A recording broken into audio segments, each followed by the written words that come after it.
How are we, folks?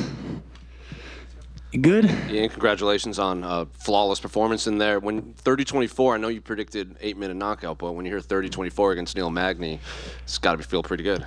I fucking told you guys I'm so good. And I don't sit here like a dickhead saying it. I mean it. I know what I've trained with the best in the world. I know what I'm capable of. I know what I'm able to go in there and do to these people. My timing, my speed is just different, but it's my intelligence. It's my intelligence. Today I could have absolutely went there and got that finish, or I could have ended up getting fucking choked out because I was silly and I made a mistake. So what I did was I just took my time. I clinically just disposed of him in every single which way. Who's done that to Magny? Nobody. When was the last time you had a 30-27? 30-24, sorry, my fault. Khabib Barboza, maybe? A long time ago. Well, I just did it tonight. Well, obviously the leg kicks played a major factor in it. He could barely put any weight on it. So how early into the fight did you know that leg was compromised? I am with two. I put him on his ass twice in a row. The first two kicks of the fight. The first two shots exchanges, he went on his ass, and I was like, oh my goodness, this is going to be a long night for you. That guy's going home in a wheelchair, and I fucking said it. Tonight, he is being walked home by someone in a wheelchair, and he's going to go home, and he's going to sit and reflect on everything he's ever fucking done in life. Right? I whooped his ass tonight, and he better sit there and think, fuck, I might need to change my life. I have to ask, between rounds, you obviously gave him the finger. You had some words for him after. He said, get the fuck out of my face. I said, fuck you, bitch. Tell me what to do. What did you tell him after the fight, then? When I went to him at the very end, I said, hey, respect after battle. I respect any man that's willing to step into the octagon with me. You have to. You have to respect someone. Firstly, Neil took the fight on 7 days' notice. But also, I took the fight on 7 days' notice. There's not many people who do that. I went from two opposite ends of the spectrum, and I showed up and I made that happen. I made what I did tonight was so easy, so clinical, but it was so special. The energy that I was able to get from that Boston crowd, the energy that I soaked up, it was so much fun. Well, to kind of go off of that, we saw the videos of the open workout you did yesterday. Like, not many people are holding open workouts in a pub 12 hours before their fight or so. So how would you describe this whole week for you in general? So look, I'm very blessed that the way I carry myself, the way that I train, the way that I prepare for fights, the way that I cut weight, the way that I do absolutely everything is elite of the elite. There is no one that does it better than me, and you can argue that all day, but the truth of the matter is I'm able to hold open workouts in front of thousands of fans in a pub in Boston. I was this close to pushing the boundaries. My wife was with me, and she said, if you step foot outside on that street and hit pads, you're going to get put in prison tonight because there's a riot law. I was like, fuck it, that'd be a great story. That'd be a great story if the boys are like, he has a fight tonight, we need to pull him out, we need to bail him out. I was like, that would be genius. But I also have a visa that I need to keep, so I need to be super smart, right? But it's just so much fun. Israel Adesanya said recently on his 292 preview, he said, I don't know how to explain it, I don't know what it is, but he's got that Goku energy. Or he's got that Goku spirit. And I wanted to look up exactly what it meant to all the anime fans. And it said that the Goku spirit means that he channels energy from all living things and puts it back out there in the world. And I just did it. I channeled all that energy from the pub last night. I channeled all that energy from that walkout tonight. And I just gave back to the people. I just put on a performance that people remember for the rest of their lives. And obviously you called out Wonder Boy for later on in the year. So how confident are you? Like, he said your name when he was on the MMA Hour. He goes, I have no problem fighting the Ian Garrys of the world. So how confident do you think that you'll get that fight? I love Wonder Boy. I love him. He's an amazing person. He's an amazing human. And he's one of the best we've ever seen in the striking department, in UFC history, in the world. 57-0 in kickboxing. Every single time I watch him fight, I get pissed when I see someone shoot a double leg on him. I'm not going to do that. For sure, we might end up in grappling positions. If he gets too close or I get too close, it's an MMA fight at the end of the day. I'm not saying I'm going to just literally stand like this with him, but I want to prove to the world that I am the best striker in the division. I'm one of the best strikers of all time. And to do that, you have to go out and beat people of that caliber. And Wonder Boy is that guy. So for me to go out there and to beat Wonder Boy, to finish him, to get a decision win, whatever the win is, to have my hand raised against that man absolutely means that I am the new generation of strikers in the UFC, and it is unarguable that I am the best striker in the division. And last one for me, kind of going off of that, when Israel fought Anderson Silva, he said there were moments when he fought where he's like, oh, I've seen this on television a million times, and it was kind of surreal seeing it coming at him. Do you think you would have those moments against Wonderboy? Yes and no. Israel and Izzy have a very, very similar game set, like game plan, game set. Like everything they do is very, very similar, and they're both elite at what they do. Like in their primes, could you imagine seeing those two go at it in the prime? Amazing, right? It's a dream matchup. Wonderboy is a very different striker. He's a very different tactician. What the problem is with Wonderboy is many people don't know how to solve the Rubik's Cube. He's a challenge. He's difficult. I believe I have all the keys and all the skill to go out there and find that victory, and prove that like speed, patience, and intelligence is what can go out there and get that win. And I would love to compete against Wonderboy. It would be amazing. And I'd fucking train with him against Wonderboy, for Wonderboy. Because we're that type of guys. Like, I'd love to do it. So, yeah, he's a very taekwondo style, and I don't have that style. I'm very much like boxing and kickboxing. I mean, I only started kicking like 4 years ago, and I'm the best at it. So I'm looking forward to that challenge. Oh, I want 5 rounds. The fans deserve, again, giving back to the people. The fans deserve 5 rounds, and if he can last that long, it's better for the people. Ian, do you feel like the fight with Wonderboy would be like a title eliminator? You're somebody that's kind of been calling his shots, right? Like, so what would that fight mean, or would you still need one more for? No. I'm not going. No, 4 more. Okay. 4 more. I'm not rushing. I'm 25 years of age. I don't need to rush. I need to develop my skill set to be the best I possibly can be, because when I hold that belt, there's nobody taking that belt off me. I'm retiring as the champion. I'm retiring as one of the greatest of all time, and nobody's going to come close to me. Yeah. I want to beat Wonderboy. I want to have that title as the greatest striker in welterweight history. That's what I want, and I need to beat Wonderboy to do that. But then there's a lot of grapplers in the division. I'm going back to Brazil. I'm going to jump on a plane soon. I'm going to go back to Brazil, and I'm going to absolutely hound jiu-jitsu out of it. I'm going to work on my wrestling, and I'm promising you now, when those guys shoot, when those guys feel the speed and the kicks that I have and the power that I have in my hands and just the understanding of striking, when they shoot, they're just going to go, fuck, he's just as good on the ground. And tonight I showed that. Tonight I showed how good I was in the clinch. I took my time against Magny. He's awkward. Didn't put me anywhere near the ground. I took him down. And at the end, the last thing I wanted to do against Magny was get swept or take an elbow or anything like that, because I'm far too pretty to leave a fight with a cut or blood or anything like that. I just had a 15-minute fight. You guys have seen me 6 times now. Have I ever left that octagon with a mark? No. And I'm never gonna. And was beating Magny, did you feel sort of next? Magny's a scumbag, and I'm glad I fucking went down and gave him a hiding. Because the shit he said at that press conference to you guys last week, I don't know how none of you picked up on that, by the way. The first second I heard it, I was like, what did he just say? I paused, I was like, sorry. I must have misunderstood that. I watched it again, and I was like, oh my goodness. You cannot say something like that and get away with it. It seems that brought something out of you. So fucking right it did. You almost justice. That you have some bad blood now going into a fight? Look, my baby sat over there in the corner over here, right? I know from my life, I was a pest as a kid. Look at me. I'm the exact type of person that's going to cause trouble. Do you know what I mean? I got a fucking whack at a wooden spoon. That doesn't mean I go and fucking do it to him. No, you break the cycle. And I see a lot of these comments being like, oh, this. If you want to be better and you want to change the world, don't do what you don't want to do to your life. Break the fucking cycle. Be a better human. Be a better man. And let's change the fucking world. And don't ever, ever, ever touch a fucking kid. That's my attitude, and I don't think there's anyone in this room that's going to fucking disagree with me. And if you do, come talk to me. Lastly, for me, you said entering this event, you're the biggest star. But now that we saw the fight, we saw the reception, just wondering, at welterweight, 170 pounds, do you feel like you're the biggest star, the biggest name right now? If I'm not right now, I will be.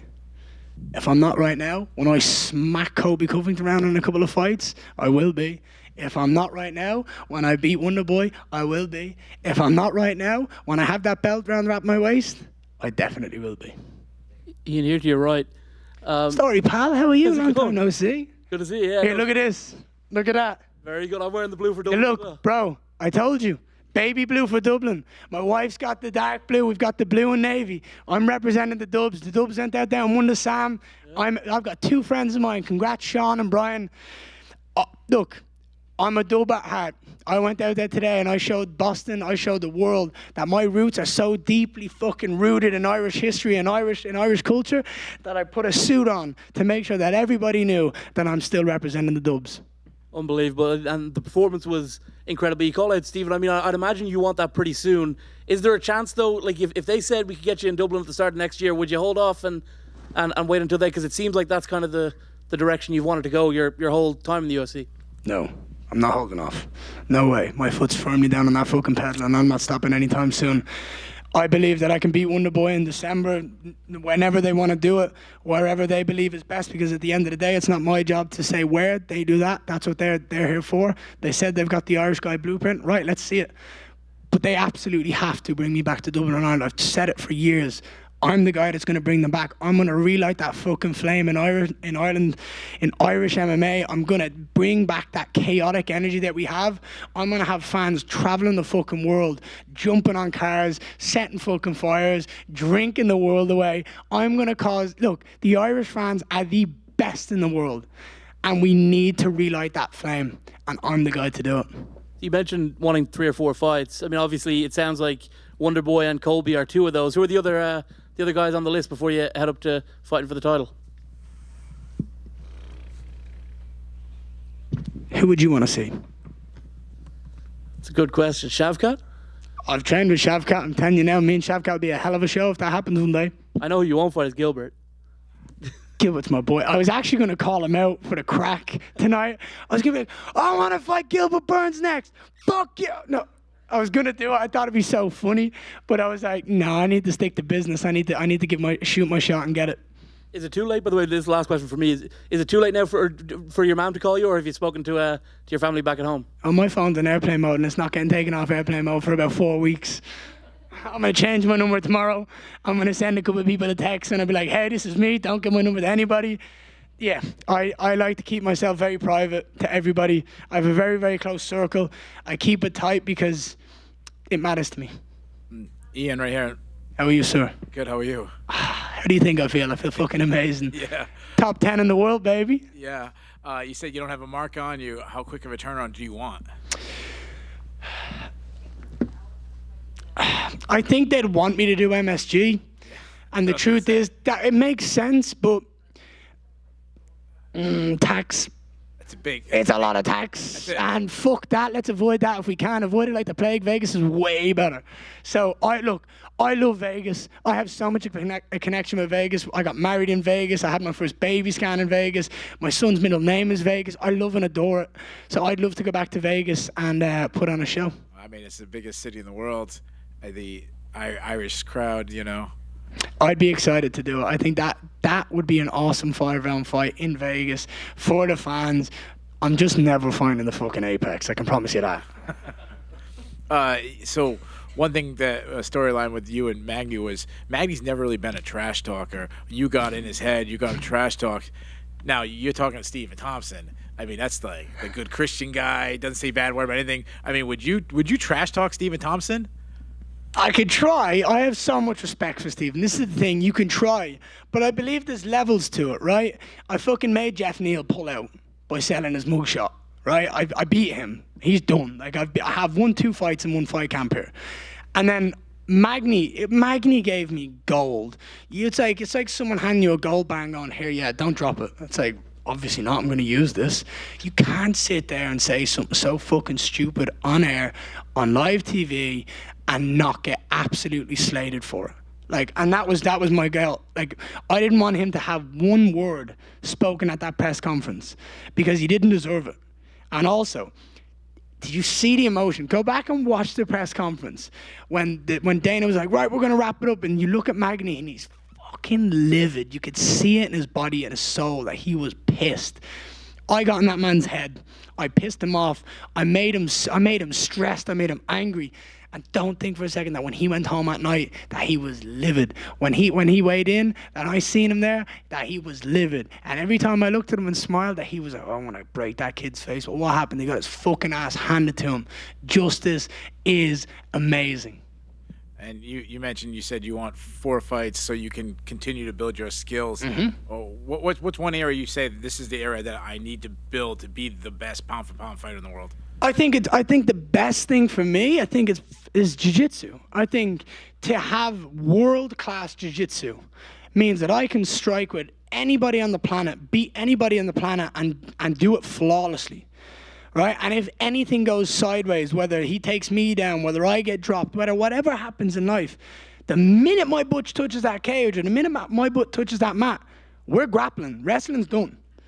So for me, the world-class striking, and I want to be a world champion in jiu-jitsu. I might compete in the worlds this year in jiu-jitsu if I can as well. If I fight in December, I might compete at the worlds this year and go out and get an official world champion in no-gi jiu-jitsu. So we'll see. Because I've got it. Trust me. You guys haven't fucking seen it. I haven't shown anybody it, but it's there. And you want to ask people? Go ask Gilbert Burns. Go ask Felipe Pena.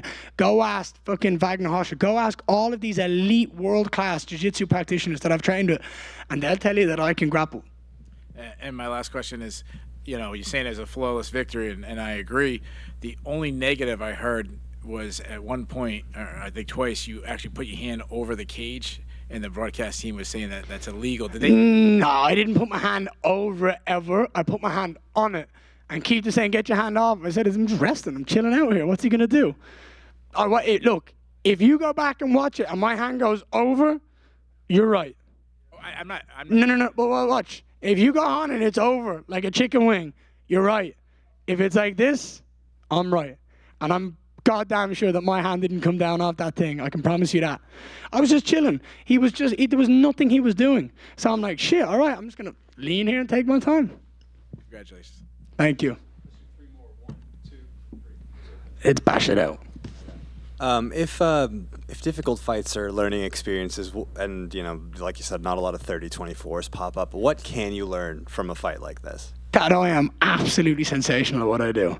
That's the truth. I can learn that when I talk the talk and I walk the walk, that I am fucking honest to myself.